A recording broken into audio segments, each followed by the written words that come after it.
number 2 in my slightly itchy wool dress. But you know what, guys? I've had this for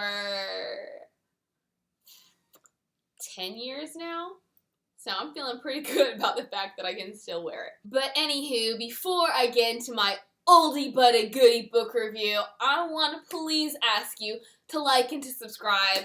We all know how much that takes out of me to ask, but I want to share my wealth with others, and I can't do that if nobody knows I'm here. So please hit the like button, please subscribe, leave a comment, but be kind, and here we go. Today's book is an oldie but a goodie. At least it's an oldie to me, and it is called She Walks in Beauty by Siri Mitchell.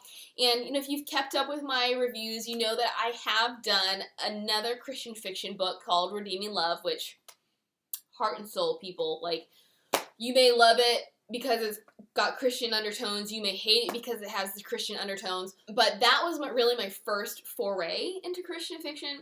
And this one, don't get scared away by the fact that it is a Christian fiction book. There are references to God, and in the end, it's about who do you want to be. Like, do you want to be who God made you to be? But there's not a ton of scripture. There are church scenes, but only because that was kind of a social aspect of the time. People went to church. It was about being seen at church, but it's not about being super Christians. It's not like someone is coming up to you at the beach with a track and being like, you need to be saved. Like, that is not this book. It is not shoving anything in your face. Kind of like with Redeeming Love, it's about the overall message. And the overall message is really like, who are you? Who are you trying to be? Who are you trying to look like? Who is your life for? Is it for yourself or is it for someone else? It's a really great message that I think we can all use, especially in this age of social media and influencers, and we're constantly trying to compare ourselves to people who don't actually exist. Like, it's all filters. You can go on YouTube and people will show you, like, this is what it takes to look like that. They don't even exist in their own lives. She Walks in Beauty, it takes place in the early 20th century, where it's all about corsets and debutante balls and coming out and finding a man. And like, it's not about you. Like, nobody cares who you are. You need to put on a front so that you can attract the most eligible bachelor, so that you can bring your family honor with your match. And so that is really what this book is about. Like, yes, it boils down to, the question is, who did God create you to be? Whether you believe in God or not, it's who do you believe you were created to be, that you were born to be. Like, were you born? Was I born to be Beth, who likes to talk to herself and nobody may ever watch these videos? Or was I born to be someone who's going to be subservient, who's just going to cater to the masses because that's what's going to gain me followers? Am I going to be me, or am I going to be me for you? That is the underlying theme of this book, and I don't think it will ever go out of style. So, time for the book. The main character is a young woman named Claire Carter. She's about 16 or 17.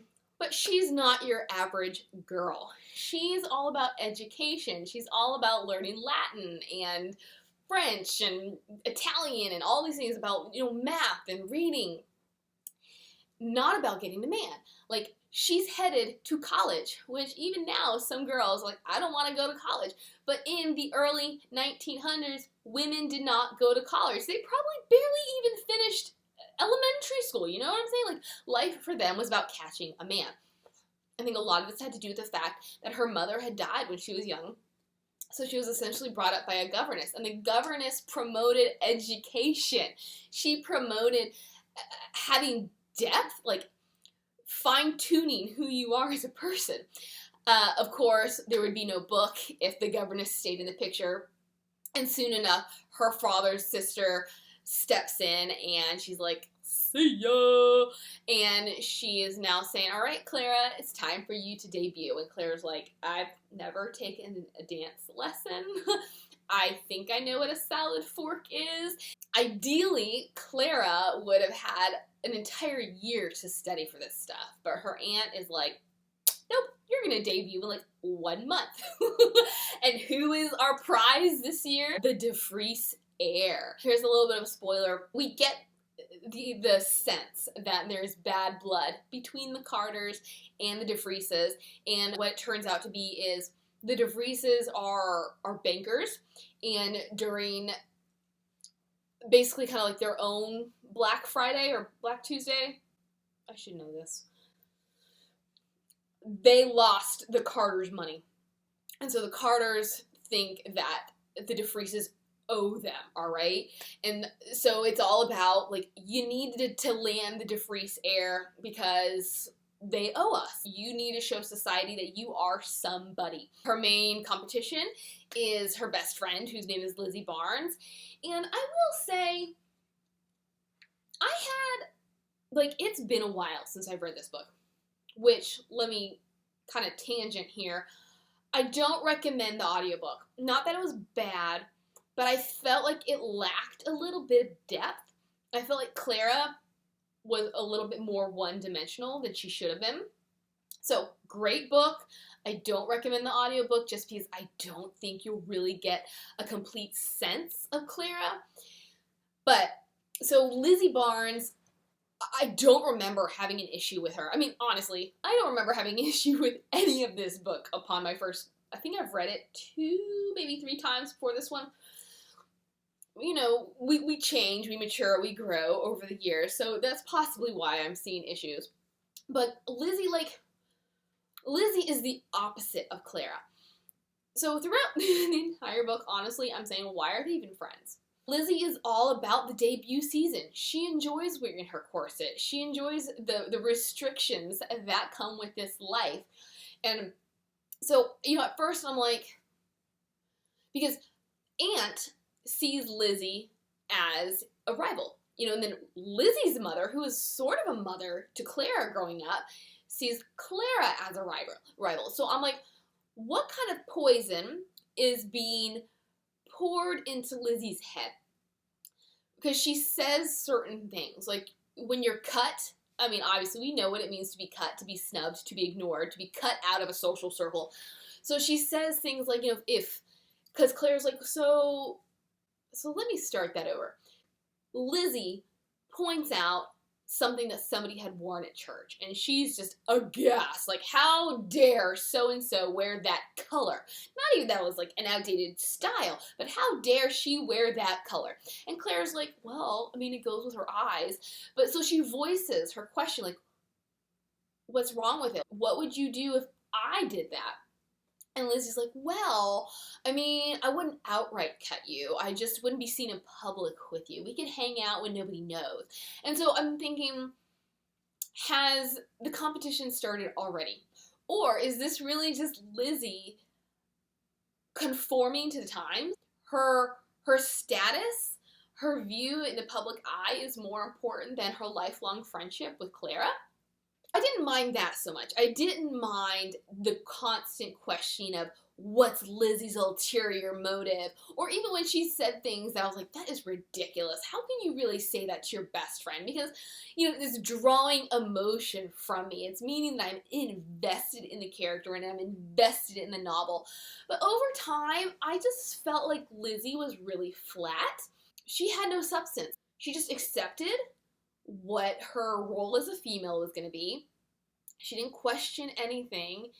And in the end, they both realized the DeVries heir, he's not much of a prize. So she does express disappointment in that, but she never really expresses her own opinions on anything, on what she wants. So she felt more of a tool, of a stepping stone, you know, to kind of provide this alternative perspective on how women should be behaving.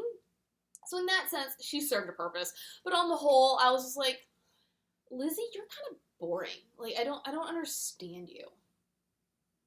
Anywho, the book opens, the governess is sent packing, and then Clara and her aunt go to visit Lizzie, and they have tea, and, you know, her aunt is all like, wah, wah, wah, you know, they're lowbrow because the mother's from the South, which I'm like, excuse me, hello, Southern woman right here, there's nothing wrong with that. But yeah, so she's just talking bad about them, how they're not old money, they're new money, and blah, blah, blah, blah. This discussion is really about both of the girls debuting. And the understanding is that they will debut in the upcoming year, or the next year. Clara and her aunt get home, and her aunt's like, you're debuting in a month. And then Clara has a clandestine meeting with Lizzie, and Lizzie's like, oh, me too! So we have that set up. And of course, Lizzie's completely prepared, whereas Clara doesn't even wear a corset. Or I guess she doesn't wear an appropriate corset. But so this cracked me up, right? In that day and age, the ideal waistline was 16 inches. When I was 15, I couldn't even wear, I think it was like a 24-inch pant. And 24 inches is like a size 2, I think.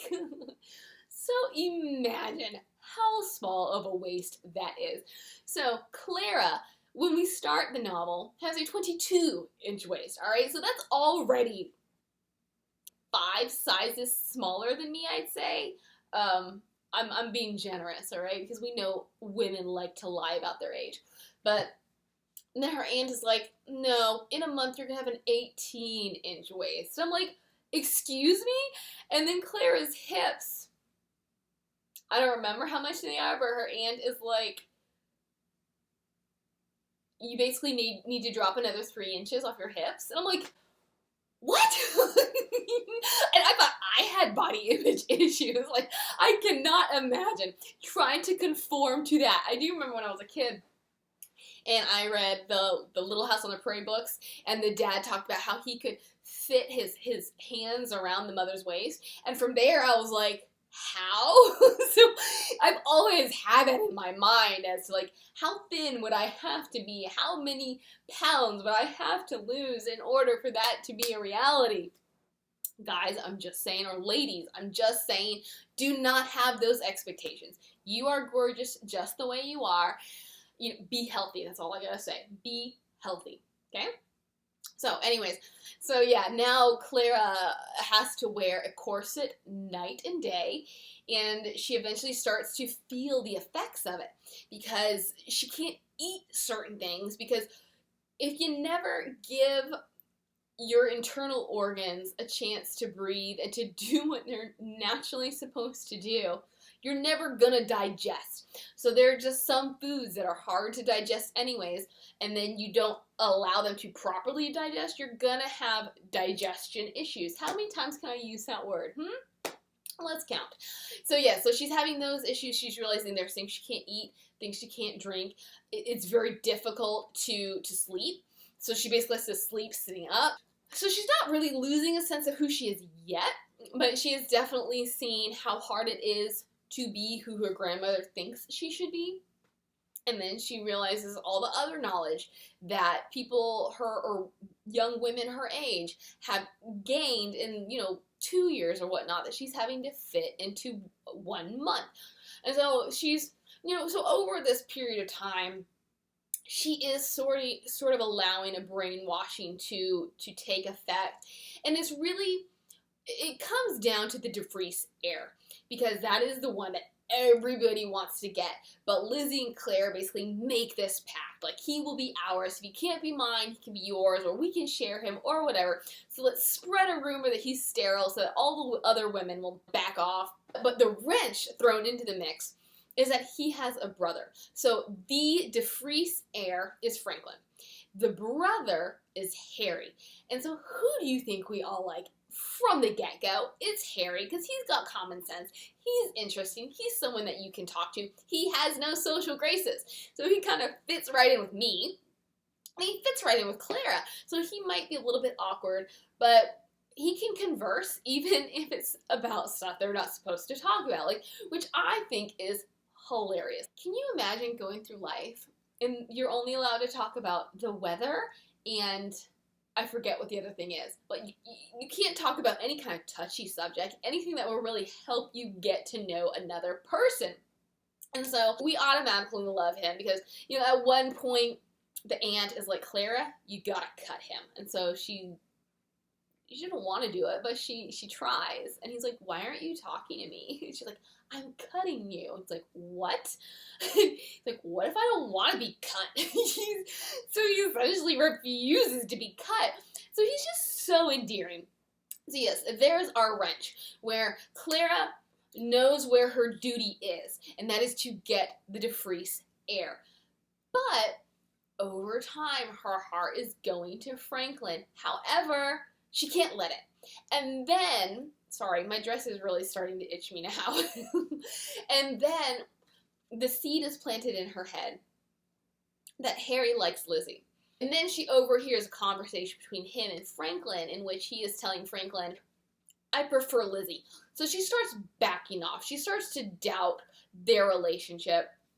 There's no such thing as a good romance without a good misunderstanding. So in the end, spoiler alert, he prefers Clara, but what he told Franklin was so that Franklin would not go after Clara. You know, it's reverse psychology, like, this apple is so good, even though it's rotten to the core, but, you know what I'm saying? I'm not going to get into a whole bunch, but yes, Clara ends up with Harry, Lizzie ends up with Franklin. Oh, I guess I should back up some. So the thing is, you know, Clara, her family was wealthy because her father is a doctor, and he created a tonic called Dr. Carter's, which is really alcohol, belladonna, and opioids, like cocaine. So, you know, and that was common practice back in the day, was that they just, you know, like, they didn't cure people's ails, they just prevented people from feeling their ailments. And so he got rich off of that. But she doesn't really have much of a social standing. Her aunt married a second son, so even though she had a name associated, she did not have a lot of money herself. She did not really have a lot of clout. So what her dad does is he hires a reporter, which, guys, this kind of is exactly what we're doing these days, is we're pumping ourselves up through the written word. He hires a reporter to write good things about Clara in the newspaper, you know, in their society page. But on the flip side of that is also the rag in which everybody's dirty little secrets are being revealed. And so, on one hand, Clara is shown in this fantastic light, which does its job, and everybody flocks to her. Whatever she does sets the tone. She is the pacemaker for fashion and whatever else it may be. But then on the other hand, like, if you know who is being referred to in this rag, then you can get easily upset. And she's like, who in the world would write this stuff about me? It's not even true. So that's kind of like, in her attempts to get the heir, she has to change who she is and what she thinks. She has to start to care more about society and how society accepts her. But in the end, what Franklin does is he's like, I just can't choose between you and Lizzie. Ladies, have we been there? Have we been there? If you sleep with me, it might help me decide. And we're not quite sure what she chooses.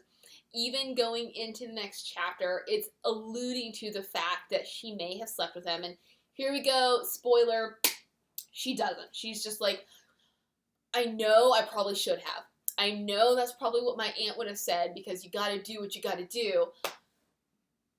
But I'm just not willing to sacrifice my beliefs or myself that much for a dude I don't even like.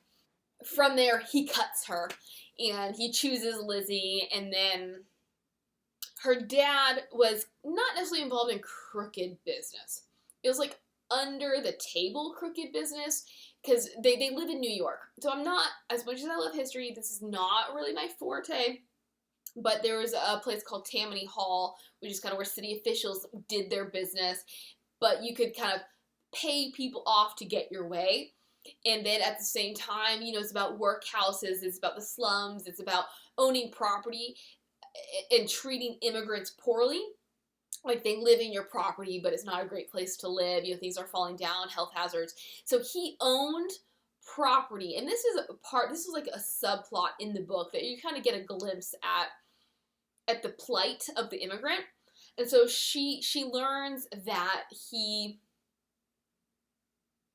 owns this property. Sorry guys, like, I probably shouldn't admit this. I fell asleep. I was listening to it and I fell asleep. So I should have gone back and reread it, re-listened to it. I just haven't had time. So I'm going off of prior recollection. And so she finds this out, and I guess somehow it comes out that he's kind of a sham doctor. All this dirt comes out on him, and he's shunned as well. The whole family is shunned. So not only is she shunned from her society, from her Deb season, she's also shunned as a whole because nobody ever is going to want to buy Dr. Carter's. Nobody's going to want to have his services. And then I don't quite know why. I think maybe he was already dying. This is, again, something that I slept through. No reflection whatsoever on the quality of the book, okay? I was just really, really tired, and I was in the car, and sometimes car naps are the best, okay? He ends up dying, right? And when she finds his Dr. Carter's, so even though his reputation was in shambles, the Dr. Carter's recipe was still worth money, and she burns it. She's like, this is not helping people. Like, this is not going to cure them. This is just going to get them addicted. I'm charging them too much money for alcohol and drugs. And then she finds the deeds to the tenement buildings that he owns, and she gives it. So here's a spoiler. The guy that they had hired, Mr. Douglas, that they had hired to write good things about her, was also the guy writing bad things about her. But she's like, you know what? She knows a lot about this, but she's like, you can do some real good. So I think my dad left these for you. So she has no source of income now. And what she does is she tells her aunt, who the aunt basically spent the last of what she had from her husband, because she'd been a widow for decades.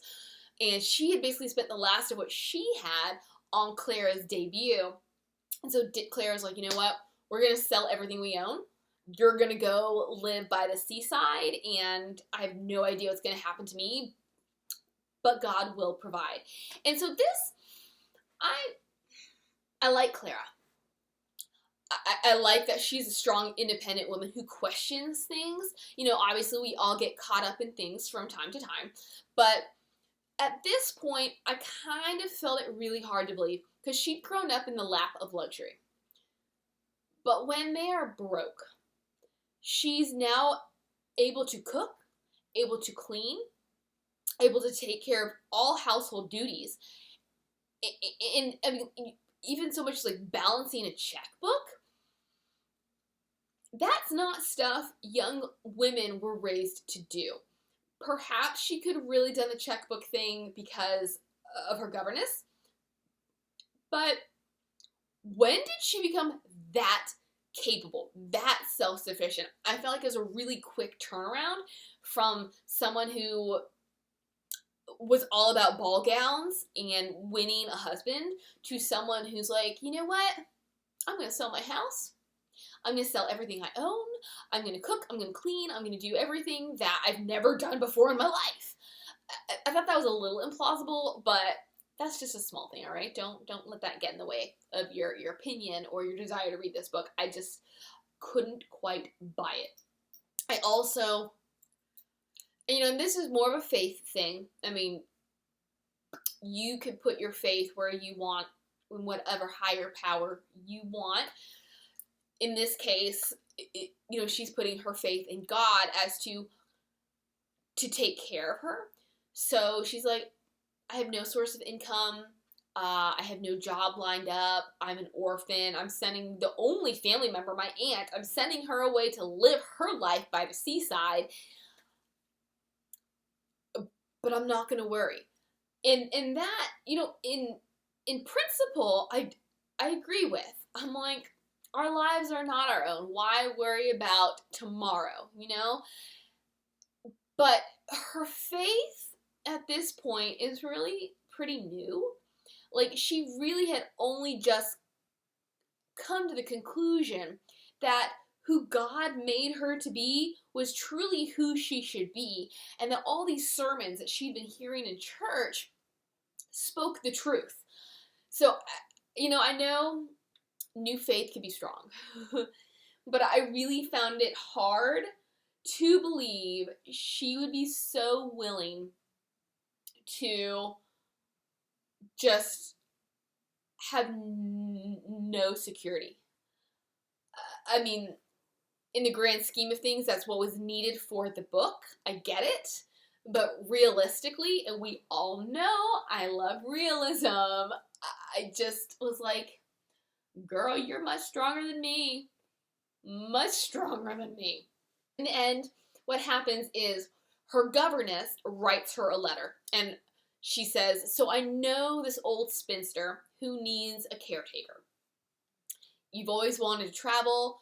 She has the means to do so. So if you want, here's an opportunity. And so she's like, yes, I will. You know, even though she is shunned from society, she sneaks a peek at Lizzie on Lizzie's wedding day. And who do you think she runs into? But Harry. And he's like, so...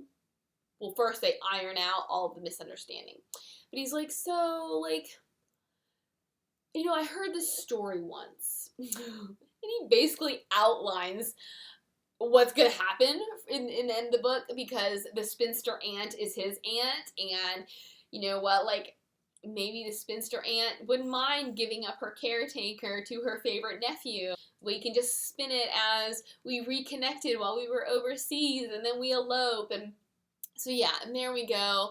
End of story, happily ever after. She gets the guy we all want her to get, you know, even though he's not a first son and he doesn't get all the money, like, they're gonna be comfortable. Win-win, right? You know, too much is sometimes too much. So it's a great book. I think what really redeems it and what will always hit me is the message of, who are you? You know, like, you need to love yourself. You do not conform to others' expectations, because it will get you nowhere. Lizzie may have landed the guy. He's not going to be faithful to her. She's not going to enjoy the marriage. She's never going to have a close circle of friends. She's never going to be fulfilled. But that's what she earned by presenting herself the way she presented her. And she was okay with it. Like, in the end, that's what we learn, is that it's not the best life in comparison to what Clara might be able to have. But for her, it's worth the sacrifice, because she gets the money, she gets the status. So who do you want to be? That's the takeaway of this novel. And sometimes, whether you're a female or you're a male, you just need that reality check. You need to sit back and think, who am I? Why am I doing what I'm doing? You decide. I hope you liked this review. From me to you. Have a great day. Bye.